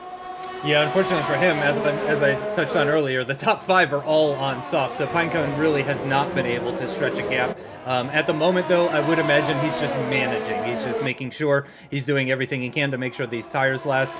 Similarly to yesterday, when I talked about this, oh, here we go. Is Antoine actually going to try and send one up the inside on Pinecone? Pinecone leaves him a little bit of room at the as they turn in for the corner, but in the end, Antoine not able to actually pull alongside DRS Open as they descend down the hill. I don't think he's going to be close enough to try anything on Pinecone this time. He is to the right-hand side of the circuit, though. Is he side-by-side with the Ferrari? Yes, he is. He's going to have the outside line for the double left-handers of 6 and 7, though. Very difficult to make that work, and indeed, he backs out of it. Stays in second for the meantime. That's a wide Ferrari he's driving there. Pinecone is doing well defensively to keep Antoine behind right now, but you can see Brown, Oates, Lutt all behind as well in this battle for the lead, which includes these 5 drivers as we now make our way in towards the final 2 corners, then through turn 9, and then onwards we go towards turn 10. Still, it is Pinecone who leads the way. Lutz, though, is into the pits, and he will be going onto a fresh set of tyres to get himself out there to get to the end of the race, heading uphill towards turn 1, trying to get the car steered in. Make sure you don't take too much curve on the right-hand side, otherwise you will have a little bit of a warning. Here comes Antoine, though, looking to the left-hand side of the track, past Pinecone with ease there before the braking zone at turn 3, and now it is Antoine who takes the lead of this race. Pinecone now down into second place, but look at Brown. Oates is all over the back of him as well as we make our way down towards turn 4. Pinecone here not close enough to have a move. Watch out for Oates behind. No, he stays behind there in 4th place. Bit of a lockup there for Pinecone, missing his apex ever so slightly, which might be a visual cue to LVA Brown to go on the offensive if he's seeing that Ferrari continue to struggle as we get this great aerial view. One of my favorite views for F1 Esports. You can just really see the gaps and how they change from corner to corner. Fantastic stuff. Really, really enjoy that sort of thing. Coming to the end of lap 6, are we going to see anybody pull into the pits? Yeah, several of the leaders coming into the pits. It looks like Antoine, Pinecone, Brown, all into the pits. I believe Oates did indeed stay out. Yes, I like this decision. I think the overcut is going to be more powerful here for the soft runners than the undercut will. So I think Lutt, remember Lutt was the leading driver, yeah, I believe the leading driver that pitted at the end of lap 5. So it'll be interesting to see where Lutt ends up versus Oates, versus Pinecone, versus Brown, all of those sorts of guys. But yeah, number of drivers in the pits at the moment, switching to the mediums. Yep, so you can see there Lutt is making his way up the order against drivers who've already pitted. Has Lutt actually jumped Pinecone then on pit lane exit? It looks like he has, wow. You know. He's now jumped ahead of Pinecone, who was the leader of this race. That is a huge message that has been sent to Oates there by Lutt, who pitted in a lap earlier and has got that position against Pinecone. I gotta say, I'm surprised by that. I didn't think the new mediums would really be much of a match for 5 or 6 lap old softs. Again, especially when you consider the fact that it was wet qualifying. Those softs were brand new when they got put on. So that was telling me that maybe an overcut would actually be more beneficial. But once again, I am being proven wrong by these Xbox drivers. They are making us look silly. But yeah, incredible job by Lut. Maybe it is actually difficult to do that undercut, and Lut is just amazing. Well, absolutely, because Lut didn't quite get the move on Antoine there. He's going to have to do that one out on track, so Antoine will take the net lead of this race. Thibaut Suna has stayed out. Oates, there you can see, is in. So too is Erwan, who goes onto a set of soft tyres. That should get him to the end of the race. 11 laps on softs. Big ask, but it can be done. As there you can see, Oates rejoining the track there just behind Brown in 6th place on a set of medium tyres. Of course, we've got Thibaut Suna, who's the only driver out there who's yet to make a mandatory pit stop. I am looking at the gap between Antoine and Ewan, and I don't know about you, but I'm thinking Ewan has an opportunity to win this race because everybody is very, very close. He's the leading soft runner. Clenzo behind him, also on the soft compound tire, but quite a bit older, quite a bit more used, and outside of DRS range at the moment. So Ewan, I imagine, is in a fantastic position currently. He's in clean air as well at the moment. He's got a 3-second gap to Oates, who we're on board with now. We're coming to the end of lap 8, rapidly approaching half distance already. It's an incredibly short race time, as you would expect, considering how short the lap time is. Thibaut Suna is into the pits. He's going to ditch those medium compound tires for a set of softs. He will have the softest or the freshest soft compound tires out of everybody that started on the mediums, but I'm not sure how much of a benefit that's really going to be. HX4K picking up a time penalty. We haven't seen a whole lot of time penalties this week, not only just today, but this week, or indeed throughout the entirety of this series. Oh, are we about to see some Williams on Williams action here? Well, Thibaut Suna's just rejoined ahead of Clenzo there, and I thought Clenzo was going to close in a bit quicker, but of course he didn't have the DRS, neither of them did, to pull away from each other or pull each other closer, so no real move was on there. Thibaut Suna holds ground in 7th position. Only Erwan ahead of him is on the soft tyres, so he's got some work to do now. Put the laps in, and he could find himself up the order and well inside that top 6 if he can play his cards right. Big battle going on for the lead of the race, of course. Antoine leading the way from Lutz, Pinecone and Brown. Oates is not too far behind either.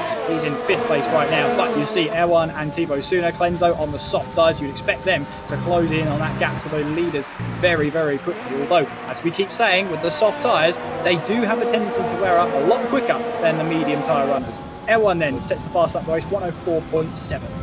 That is a very nice lap time, and yeah, it's easy to understand why he's closing up pretty quickly. Now, the thing that he has going against him is that all 4 out of the 5 cars ahead of him are all picking up the DRS. So he's going to have to be clever with the way that he uses that fresher, softer rubber compared to the guys ahead of him that are on these medium compound tires. Oh, here we go, Lut and Antoine. Yeah, Lut and Antoine battling away in towards turn 4, and Lut down the inside gets the move done on Antoine and now takes the lead of the Austrian Grand Prix. He's now up 7 positions from where he originally qualified. What a race Caden Lut is having right now. It's easy to understand why he was leading the championship coming into this event, isn't it? It really is, as Jonas there putting the pressure on Findeum as we make our way through turn 7 onwards now towards turn 8, and Jonas really wants to get a move on. He's already had a finish outside of the points. He does not want to repeat that feat here in the race in Austria, pushing as hard as he possibly can, and Findeum picking up a 3-second time penalty. Well, that's going to go into Jonas's favour, but he'll want to get the move done on track because there's still plenty of this race to go. Lap 11 of this race then. Caden Lut leads the way from Antoine Desolowski and Christopher Parry in 3rd place. Hooperlicious is the latest driver to get a 3-second time penalty added to the end of his race, currently running in 15th place, 20 seconds off the race lead right now, but still in this one, just in case something happens up ahead. I would assume Hooperlicious has been into the pits twice after with a gap like that. Certainly that indicates to me, but yeah, unfortunately that penalty isn't going to be helping. But I mean, it's certainly possible that there could be a huge incident up at the front here. And if there is a huge incident involving 5, 6 or more cars, then that's going to be an open invitation for Hooperlicious in order to close that down and to pick up some points as well. So Hooperlicious looking strong, looking, like he could potentially pick up some points, but again, he's going to need some bad luck up ahead. Oh no! Oh, I didn't commentate or curse him, but A1, with that 3-second time penalty, that is the exact thing that he did not need. My advice to him would be to drive this race like you don't have that penalty and show everyone what you got. Well, here comes Antoine then, trying to make a move on Caden Lutt. Can he get the move down the inside in towards turn 3? No, he can't. Just a little bit too far back, not willing to stick a nose down the inside so far. Desilewski is trying his best to get past Caden Lutt, but he's also got Christopher Parry right behind. Leroy Brown in 4th, and then Zach Oates in 5th place, with Ewan Lanauer in 6th. And Thibaut Sooners reeled himself back in as well. He's only 8 tenths off. There he is, just in your picture, descending through turn 4. He's caught up to this pack, and if the pack keeps battling like this, it's going to bring Sooner even closer to the pack up ahead. Yeah, he caught them a lot closer than, or he caught them a lot faster than A1 did. Which tells me either he's willing to use more of his tire life in order to catch them, or he's just outright faster, as perhaps becomes the next driver to pick up a 3-second time penalty. I just had to go and mention how clean the races have been with so few penalties recently, because this does seem like the one with the most penalties that we've seen so far, but still quite few. I mean, it wasn't that long ago where with F1 Esports, a lot of times we would have finishers with 6, 9 or more seconds worth of penalties. So this is still very, very clean. Again, the standards just continue to rise with challengers. Very close start from Desilewski there. He tried to make a move down the inside of Lutt, but it wasn't happening. That's going to open an opportunity for Christopher Parry. Is he going to try and move down the inside? Looking like he's not. Not quite close enough just yet, but we are seeing here this 7-car train here. Let's have a look at a replay. So this is Lefted getting a move done on Clenzo. Is it down in towards turn 3? I should say up in towards turn 3. Down the inside he goes, and that is Conor Muir up into 8th place ahead of Clenzo. So he'll be happy with that at least. But now the charge continues on for Conor Muir, who gets that move done. Now rejoining the live action. Caden Lutt leads the way. Erwan getting another 3-second time penalty. He's pushing so hard that those track limits are coming back to bite him. Meanwhile, there's a move happening further down the field. Thibaut Sooner gets the move done. Down the inside he goes and moves now up into 6th place. There's a yellow flag somewhere out in sector 3. I think that's involving John Evans. We'll see what happens. See if we can get something on him later on in this race. But it looks like he's just made a mistake somewhere. He's all the way down the order, down into 14th place. Yeah. That is really unfortunate for A1. He loses the position to Thibaut Sooner while he picks up a second 3-second time penalty. That's not a good look. It's not at all, as we've got 5 laps to go, 4 and a bit if you're picky. Caden Lutt still leads the way ahead of Antoine Desilewski, and it is Christopher Parry rounding off the top 3. You can see how close Antoine gets to the back of Lutt as they now make their way through turn 7, then through turn 8, as they now make their way towards turn 9. Of course, Caden Lutt has already won a race this series. He won in China, so he's looking to be the first person in the entire series to win more than one race. That's across all 3 platforms so far, and he's got 4 laps in which to wrap it up. But I can tell you, Antoine, Pinecombe, Brown, Oates and Thibaut Sooner are not going to make this easy. Sooner is actually all over the back of Oates then as they make their way in through turn 1. Now right on the back of Oates now. He's got a little bit of DRS, and look how much toe he's going to get as well. Oates is going to try and make a move on Leroy Brown then. He's got the inside line going up in towards turn 3 then. Oates has the inside line. Is he able to get the power down? It's going to be side by side for the two of them. Into the DRS zone they go, and Oates does get the move done. He does move up into 4th place, and now Thibaut Sooner, will he try and have a move down in towards turn 4? No, he won't there, as he stays behind for now. But Zach Oates now up into 4th place. Nice move. Yeah, really, really impressive stuff. Let's see if Thibaut Sooner is going to take advantage of this and try to get past LVA Brown. No, he's going to stay behind for the meantime, not trying to send one up the inside into turn 6. It's a pretty fast corner and not a heavy braking zone anyway. But you can see him just following right in the wake of that McLaren. He'll pick up a bit of dirtier effect through the final couple of corners in the lap here, but then he'll get that DRS and slipstream, and he can possibly go on the offensive here on LVA Brown and get himself into the top 5 with those soft compound tires as well. 3 laps to go, though. There he goes, side by side with LVA Brown. Is he going to be able to make that position? Antoine thinking about possibly making a move, but doesn't do it into turn 1. Pinecone falling back just ever so slightly. You can see the gap between Antoine and Pinecone is the biggest gap in the top 6 that we have at the moment. Well, Antoine still looking to put pressure on Caden Lutt here as we make our way in towards turn 3. Pinecone still sticking onto the back of these two. He's looking for a really, really good haul of points in this race, and he's only got about 15 kilometers to go to try and get his best result of the series so far here this year. Pinecone third place, but Oates is going to try and make his life difficult because he's right all over the back of him as we now make our way through turn 7. You can see there Leroy Brown has started to fall back off the order here. Maybe something to do with tyre wear, but he is starting to fall behind. So too is Ewan there. He's got penalties will be added to the end of his race as well. So we're looking really at the top 5 battle for the race win. And at the moment, Caden Luck looks in prime position. Yeah, you have to say it's really looking good for him. He's controlled the race pretty well. Of course, Pinecone doing well in the earlier stages. But what really surprises me the most when you look at the top 3 here is that Lutt started this race in 8th. Antoine started the race in 2nd, and Pinecone started the race in 1st. And that is just absolutely huge. Oh, man. Jonas picking up a 3-second time penalty as well. It's looking like another race outside of the points for Jonas R14 coming into this event, 2nd in the championship. Yeah. Here comes Antoine here. We're looking to go side by side now in towards turn 4. Antoine's going to have to go the long way round. Caden Luck commits to the inside. Antoine's now going to try and use a little bit of a switchback on the exit of 4. They're going to run side by side now through turn 5. Antoine's going to have the outside of turn 6. Can't quite hang on there. They were scrapping and battling up towards turn 3 as well, but Antoine Desaluski can't quite get the move done. Caden Lutt just about hanging on to the lead of this race. Desaluski came here to win this race. Caden Lutt right now is saying, no way, this one's mine. But who's going to be the winner out of the two of them? Maybe it'll be one from behind. Who knows? We now head onto the final lap. There is Desaluski going a major exit there and takes the lead of the race. Caden Lutt picking up a 3-second time penalty. Everyone has retired from the race somewhere in sector 3, but Desaluski takes the race lead. And of course, Caden Lutt,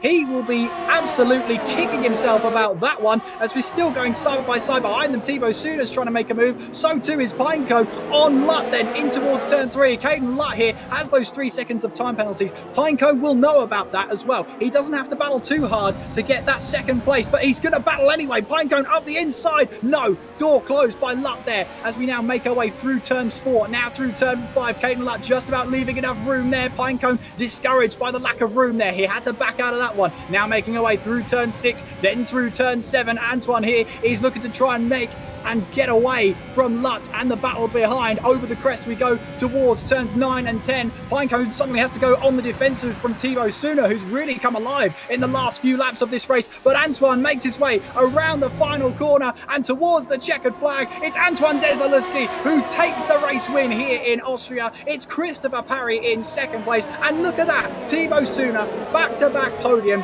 What a day it's been for him. It's Zach Oates in 4th, Leroy Brown in 5th. Caden Lutt, having led this race, getting a 3-second time penalty on the penultimate lap at the final corner, drops all the way down to 6th place. Conor Muir in 7th place there, as we got Findeum in 8th, Chandler Sater in 9th, and Clenzo rounding out the top 10. Well, those last 3 laps were absolutely intense. But Antoine Desaluski comes out on top and wins the 4th round of the Xbox Esports Challengers series. What a race that was. Incredible. Absolutely incredible. For me, the big talking point, though, is Lutt. Because that penalty that he picked up is worth 10 championship points. 10. That is a double-digit points penalty. That hurts so much, and I imagine he is going to be furious with himself or whoever. Maybe he doesn't blame him. Maybe he blames someone else for it. I don't know. But he's going to be furious, I would imagine, about that. Still, Caden Lutt with a great performance, I think, especially considering where he started that race. I think he could really pat himself on the back on that one, but yeah, that penalty, unfortunately, taking him from 2nd to 6th. That's the difference between 18 points and 8 points. Well, that is a huge one for the series, and we'll see how that affects the series coming towards the end. Just over 20 minutes, by 0.4 of a second, of course. We don't do things by halves. It's always close or never. But Antoine takes the race win. Pinecone 2nd, Thibaut Suda in 3rd, Zach Oates in 4th place. Then, of course, Leroy Brown in 5th. Caden Lutt dropping all the way down to 6th place there. Conor Muir in 7th, with Hauteyoki in 8th. Chandler Sater in 9th place, and Clenzo rounding out the top 10. Of course, that is Sam McLean getting that lone point there. Looking down the rest of the order, Jonas again 11th place in that race. Boraps in 12th place. Hooperlicious with the fastest lap of the race again. No bonus points scored for fastest lap. Erwan retiring towards the end there. John Evans 15th, not finishing the race. So too Sam McCabe, who retired very, very early on in this race, not even making it to the first pit stop. I have to say, that was reaching boiling point, that race, and my goodness, did we get a final 2 laps? Yep, exactly as it went yesterday. It was a little bit tame at the start. I don't want to say boring. I want to say tame. And then it really kicked off at the end there, which is actually kind of how the last race in the real Austrian Grand Prix actually went, with a lot of action at the end and stuff. So, oh man, that was there's a lot of talking points on that one. But again, for me, I just can't believe that happened to Keaton Lutt. That's got to be really, really frustrating. He lost the lead. He got that penalty. He lost all those points. This is all great news, though, for the championship and for us as well. This is all fantastic news because, again, things are going to continue to tighten up, because if Lutt had indeed won that race, then he would be enjoying a heck of a gap in the championship points right now, I think. Yes, he would, and I think, as you say, he'll be absolutely kicking himself about that final, penultimate lap penalty at the final corner. And as you say, it cost him a possible second place, possible podium, dropped him all the way down to 6th place. I mean, that's a case of a win lost more than anything else. I mean, great battle he had with Antoine, but once that battle was done, once that 3-second time penalty was set, you could tell it affected him towards the end there. I don't know if it's a case of him just wanting that win a little bit too much and, just fighting a little bit too hard. When you know that the battle is lost, it's best to just accept your fate.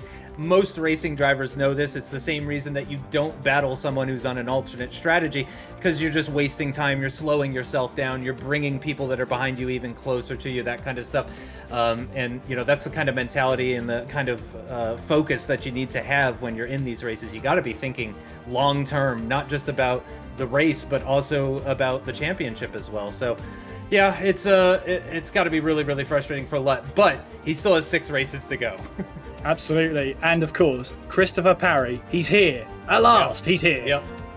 Yeah, this is what I expected from Pinecone. I expected it, that kind of performance from him. He's got it in. Again, he's very young compared to some of these other drivers who might be a little bit older than him. He's quite young, so it's easy to understand why Christopher Parry maybe is just having a little bit of a harder time just coming to terms with everything. But I think that race showed that he is a contender for race wins. Yeah, absolutely. And obviously, it's great to see him on the podium. It's great to see him being at the pace he knows he can be, and we all know he can be, Justin. Yeah, exactly right. And I think actually Pinecone might be willing to talk to us. In fact, if we want to bring him in and see if we can hear from him. Oh, absolutely, yeah. I mean, it's been a tough start for him, hasn't it? But this podium will mean a lot to him. I mean, 18 points on the board as well. He's going to be thrilled with that. And I believe he's with us right now. Christopher Parry, can you hear us? I can. Well, I mean, Christopher, talk us about that, because the first 3 races for you were tough, but that must make this podium even sweeter. Talk us through your race. Yeah, last event I had basically my pedal stand snapped a couple hours before the event, so that was just kind of, and that was a write-off. It was a miracle that I even got a point at China. I still don't know how I got a point at China, but so yeah, going into this event, fresh head. That event, nothing I could do about it. It was not a driving problem. It's just, stuff happens, and just got to start from scratch, from one point, and see what I can do. Zandvoort, oh my goodness, the qualifying times, the standard was ridiculous. Really low 8.0, like 8.005, I think it was 7th, and then that, and then I got held in the pits, and then just that race didn't go too well. But wet qualifying around Austria, I'd done a couple of wet sessions, one shot, not too many, but I'd done a couple, and I was actually feeling pretty good in the wet conditions, just being able to go and pump in a lap. So I knew I'd have a chance. And my first sector's my weak sector, so when I came through there and I saw I was in P3, I'm like, yeah, this is on, this is on. Just got to keep it clean. Came around the last corner, CP1, happy with that one. And yeah, that was pretty much that. I mean, Austria, in the dry, it's probably my worst track on the game, so I kind of got a bit lucky with the wet conditions that I could, be kind of artificially put up there, I guess. But yeah, some early warnings, some clumsy warnings early on in the race just meant I had to be pretty conservative. As you probably saw with that Antoine ahead, I couldn't really get too stuck in, because if I got another one, as Lutt did, it dropped way down. So just got to use your head, bank the points. That's all I could really do, I guess. And Justin, I know you've got a couple of questions, I'm sure. How are you feeling about the upcoming races? I mean, barring any sort of mechanical faults or anything like that, but the upcoming races, how you feeling? Should be better. I think this, if I look at the tracks, just based on how I've fared around the one this game before, this event is probably my weakest, I think, in terms of the two. Austria's my worst on the game by far, and Zandvoort, it's not bad, but it's, you know, it's a meh kind of track. It's not great, not horrible for me. It's so-so. So I think it's, what is it, Britain and Belgium next, I'm pretty sure, are the two. Yes. Yeah, that's going to be interesting, because I think those are two tracks that a lot of people, you know, are very good around. So it's going to be all about, you know, performing in the session, just getting a lap in. But yeah, that should be good. At least I've got some points on the board now, so that's positive. Less pressure on myself. Well, let's hope the pedals don't break on you again, as they did in the first event. Let's keep our fingers crossed, and I'll make sure next week Justin doesn't mention you whatsoever. Right, So you have no the best possible commentator chance. curse. No commentator curses. But it's been a pleasure talking to you, Christopher. I know you want to go off and celebrate that podium. Enjoy it. Congratulations. Yep, Cheers, congrats. thank you guys. Yeah, and that just shows you a good bit of emotion behind these drivers as well. It's not often we get to actually speak to someone straight after that race, but you could tell he's pretty happy with that one. Yeah, I imagine the adrenaline is really pumping. I mean, certainly that's one of the reasons I was such a rubbish sim racer, is because the adrenaline starts flowing, and then like I get all like jittery and shaky and stuff, and that's no good for precision racing, obviously. so yeah, I imagine he's like really riding that high. But yeah, I either forgot or didn't know about the mechanical issues that he had at event 1. But you know, that's the kind of stuff that you have to. You know, you have to keep that in your mind. You have to be like, okay, I'm only so far down in the championship because of a problem that was outside of my control, and you just got to bounce back as best you can, and that's exactly what he did. And he's got 6 opportunities still remaining in this 2021 Challenger season to prove himself. Yeah, absolutely. And thank you to Christopher for joining us for a quick chat there. Let's move on to a driver who has had an exceptional event here. You know, race 3 and race 4, he's been absolutely fantastic. Thibaut Suna, a win and a podium. I mean, he has done spectacularly today. Just having a look back, he wasn't present at the first 2 rounds after this event. He was replaced, of course, by Kenneth Lindqvist, who is the reserve for this one. So these were his first 2 races, and he's already got a win and a podium on the board. Yeah, which is the top 2 coming into this were the ones that had a win and a podium. And again, Lutt and Jonas Rooten, they didn't have the best of events this time out. So obviously that's very beneficial to somebody like himself who, you know, is getting this late start. And again, you know, the momentum as well, that confidence that you can go into the next event knowing that you're not only capable of a podium, but 2 podiums, and one of those podiums was in fact a win. You know, that's the kind of motivation and just excitement that you need heading into the next event to give you that confidence to continue that kind of performance. Yeah, and he'll be trying to carry that momentum through. I mean, he's got 2 fewer races to make his mark, but it's fair to say after 2 rounds of that, he's definitely made his mark and showing us what sort of pace he can produce. Yeah, as you say, with Jonas Rooten, I mean, he came into this round 3 second in the series, but no points whatsoever tonight. That's going to be a tough one for him. Yeah, that's a tough pill to swallow, no doubt about it. I imagine he's going to be pretty frustrated. As I touched on after the first race, though, it could be a case where Jonas just doesn't get along. You know, we heard from Pinecone, we heard that Austria is his worst track. That's just the way it is with racing drivers. They don't get along well at places. And there are some similarities here, the very short laps between Austria and the Netherlands. So it could just be that these circuits are not conducive to his driving style. He's the one that's going to know that more than anybody else. He's got to stay positive and just know that, you know, he picked up so many points in that first event that it's okay to have a bad event. You know what I mean? But he's got to really be on it for the next one. I imagine he's going to be heading straight into F1 2020 to turn laps at Silverstone and Spa pretty quickly. Oh yes, definitely. As you know, obviously you would. Your focus shifts straight onto, you know, I've seen these drivers. They'll be now firing up F1 2020 and just loading up Silverstone and Spa straight away. Even now, they're doing it right now. I can guarantee you, just to try and get some lap times on the board there. Obviously, Conor Muir, I mean, he had a bit of an under-the-radar race today, especially over the 2 races. Not many points scored on the board, but pretty decent pace all around. Yeah, Lefted, again, one of those ones that's, pretty high up on the championship, but maybe hasn't been grabbing the attention of people with these incredible podiums and crazy through the middle passes or anything like that. We're not seeing that kind of stuff from Lefted. But again, it's the top 6 that go through. So that's priority number 1. And then once you get to the draft, there are events there as well. So it's not like these are the only things by which the people will be picking their drivers in the draft. It's not just these 10 races and nothing else. They're going to be looking outside. They're going to be looking at their social media even and stuff like that. So there's lots of things that Lefted can do, but he's another one of those drivers. I already forgot who it was yesterday, but I said there was somebody yesterday. Was it Arrow? I think it was Arrow yesterday that kept getting like those finishes in the 4th and 6th and stuff like that, which is great for getting into the pro draft. But yeah, if I'm Conor Muir, aim for a podium. Another one of those drivers, maybe pick out one track out of the 6 remaining circuits that we're going to be racing at as his favorite, as his strongest, whatever one he thinks he has the best chance of getting a solid result at, and really just put in a little bit of extra work there to ensure that he gets his name up on the podium, that he gets an opportunity to be interviewed in front of everybody. Those kinds of things make a difference.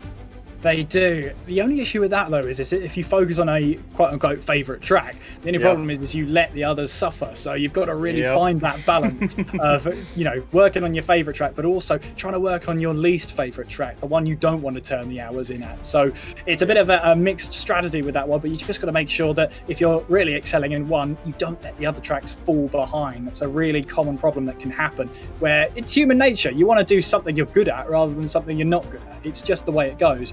So trying to fight that is going to be pretty critical. Zach Oates, let's talk about him for a bit before we move on. I mean, he had a decent day as well at the office. I mean, not quite maybe where we were expecting him to be. He was 5th in the championship coming into this race in that tense battle for the top 6. But decent showing for him today.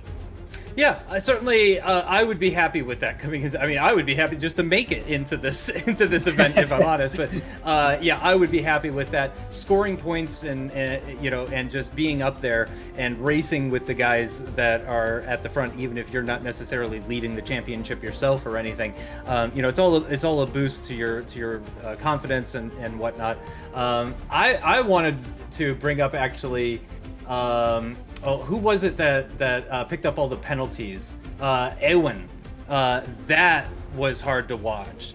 That's something that he's going to have to bounce back from. Ewan, from Shizou.